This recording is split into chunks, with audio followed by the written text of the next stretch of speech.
पाकिस्तान के नेता और पीओके के पूर्व प्रधानमंत्री चौधरी अनावरुल हक का हालिया वीडियो किसी राजनीतिक बयानबाजी से ज़्यादा खतरनाक है। यह महज एक कबूलनामा नहीं बल्कि पाकिस्तान की उस पुरानी सोच का खुलासा है और खुला सबूत है जिसमें आतंकवाद को विदेशी नीति का हिस्सा बनाया गया है। अनावरुल हक ने बड़ी आसानी से स्वीकार किया कि दिल्ली के लाल किले के पास हुआ धमाका या कश्मीर के जंगलों में हुआ आतंकी हमला, इन सब में इस्लामाबाद की सीधी भूमिका रही। हैरानी की बात यह रही कि उसने इस बात को ऐसे कहा जैसे किसी अचीवमेंट का बखान कर रहा हो। उसकी यह बात कि अल्लाह की मेहरबानी से हमने ये कर दिखाया और वो भी अभी तक शवों की गिनती नहीं कर पाए, सुनकर किसी को भी शर्म आ जाए और कोई भी समाज गुस्सा महसूस करेगा। 10 नवंबर को लाल किला मेट्रो स्टेशन के पास जो धमाका हुआ उसमें 15 बेगुनाह लोगों की मौत हुई, कई घायल हुए। पर पाकिस्तान की धरती पर बैठे नेता इस त्रासदी को एक कामयाबी की तरह पेश कर रहे हैं। पाकिस्तान हमेशा कहता आया है कि वो आतंकवाद का समर्थन नहीं करता, लेकिन एक के बाद एक उसके नेताओं के ऐसे बयान उसकी असली चेहरा जो है बार बार दुनिया के सामने खोल देते हैं। अनावरुल हक ने जिस तरह बेधड़क भारत पर हमला करने की बात कबूल की है वो बताता है कि सीमा पार आतंकी ढांचा कैसे सिर्फ कुछ संगठनों का नहीं बल्कि सत्ता के भीतर बैठे लोगों का भी हिस्सा है। अनावरुल हक के बयान की टाइमिंग बेहद अहम है। भारत इस समय में आतंकवाद के खिलाफ अपनी नीति और सुरक्षा व्यवस्था को और मजबूत कर रहा है।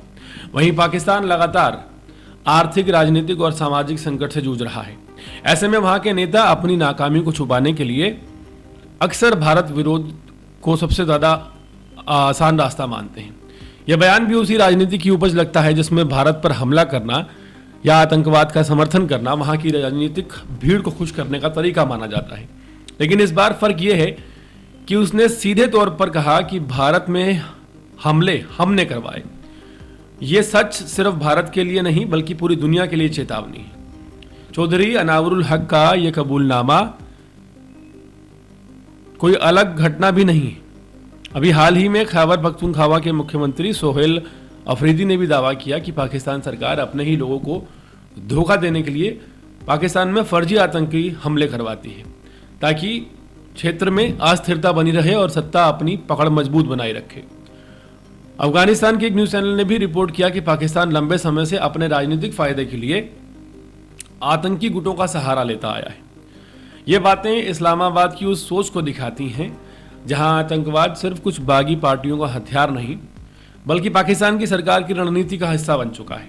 भारत लंबे समय से पाकिस्तान की इस नीति को दुनिया के सामने उजागर करता रहा है, लेकिन जब खुद पाकिस्तान के नेता के मुंह से ये बात निकलती है तो इस बात को और ज्यादा तवज्जो दी जाती है। दिल्ली ब्लास्ट में मारे गए 15 लोग सिर्फ एक आंकड़ा नहीं थे, किसी का परिवार, किसी की उम्मीदें, किसी की जिंदगी थी। और उसी पर पाकिस्तान के एक नेता मुस्कुराते हुए ये कह रहे हैं कि हमने ये कर दिखाया। यह भाषा ना सिर्फ अमानवीय है बल्कि यह भी बताती है कि पाकिस्तान के भीतर किस प्रकार की मानसिकता तैयार की जाती है। भारत और पाकिस्तान के संबंध हमेशा जटिल रहे हैं, लेकिन आतंकवाद ने इन रिश्तों में जहर घोलने की भूमिका निभाई है। जब पड़ोसी देश का एक प्रभावशाली नेता खुलेआम कह दे कि हमने दिल्ली में हमले करवाए तो बात एकदम साफ है कि वहां की सत्ता आतंकवाद को काबू करने की बजाय आतंकवाद के जरिए अपनी राजनीति चमकाना चाहती है।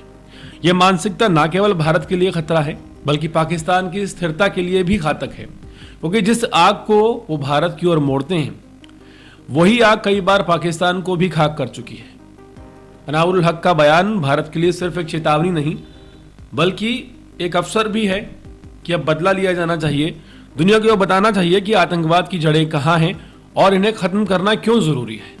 भारत ने हमेशा आतंकवाद के खिलाफ एक सख्त और ठोस कदम उठाया है और अब वक्त आ गया है कि जब अंतर्राष्ट्रीय समुदाय को भी पाकिस्तान से ये पूछना चाहिए कि आखिर कब तक पाकिस्तान आतंकवाद की रणनीति को इस तरह इस्तेमाल करता रहेगा और बेगुनाहों को बदला लेने के लिए मारता रहेगा।